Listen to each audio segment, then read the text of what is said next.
Yeah, so it was a good weekend, very productive weekend. Met a lot of really good people, and that's very divinely orchestrated by the universe and the ancestors. So genuinely appreciate that. Uh, Moving forward, just wanted to highlight again the podcast episode for this week regarding the bitters.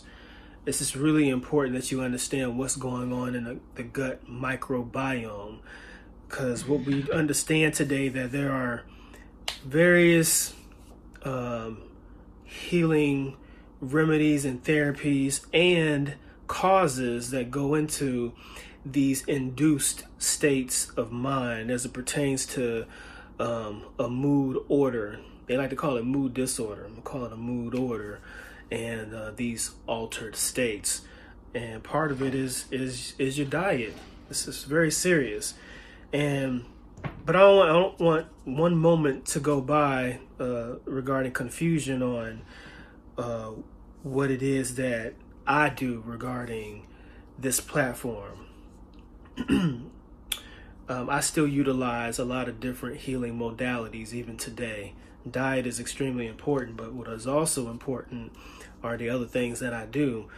It's exercise. You got to get your exercise in, because that's an oxygen-induced practice. Just like dieting should be an oxygen-induced practice. You got meditation, breathing exercises, an oxygen-induced practice.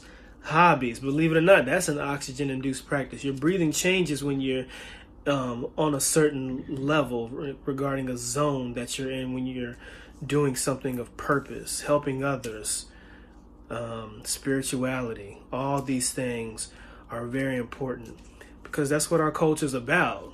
You know, our culture, that's where we come from. I can't speak for anybody else's culture, but this one size fits all thing narrative that has gone on for way too long, that's got to stop. You know, no more of that.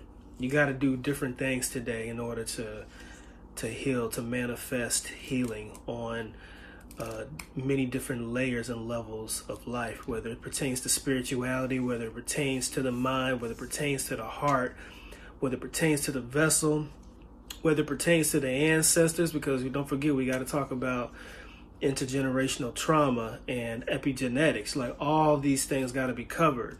But a lot of times we're just hitting on one thing. And if you just diet and you just take care of the vessel and that's just it, well, you're going to miss out on the other things you're supposed to be taken care of. And we had time to do that at one particular point of our lives on the timeline of our journeys. But we're so distracted today, we can only focus on one sometimes. That's not good. We got to do more. And I think building communities and having community structures will allow us to combine and get together in unison so that we can do more, so we can leverage. Because the more help we have in different aspects of our lives, the more it'll give individuals, including yourself, time to balance things out and be in harmony and to better calibrate all parts of your reality and the things that make you who you are as it pertains to your existence. So yeah, but again, it's going to be divine, and it's going to be a good podcast on gut microbiome and on the bitters. What do the bitters do to the vessel, in the vessel, and how can it help to help the mind communicate fluidly with the gut, with the organs of the body. You gotta keep that rhythm. I don't know why I keep waving this. This is lemongrass, by the way.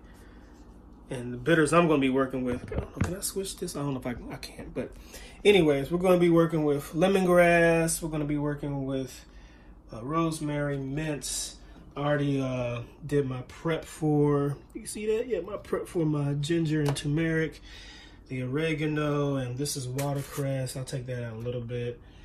This is onions. This is for something else. And this is dandelion greens, if you can see that. So, but yeah, that'll be tomorrow, and I'll see you soon.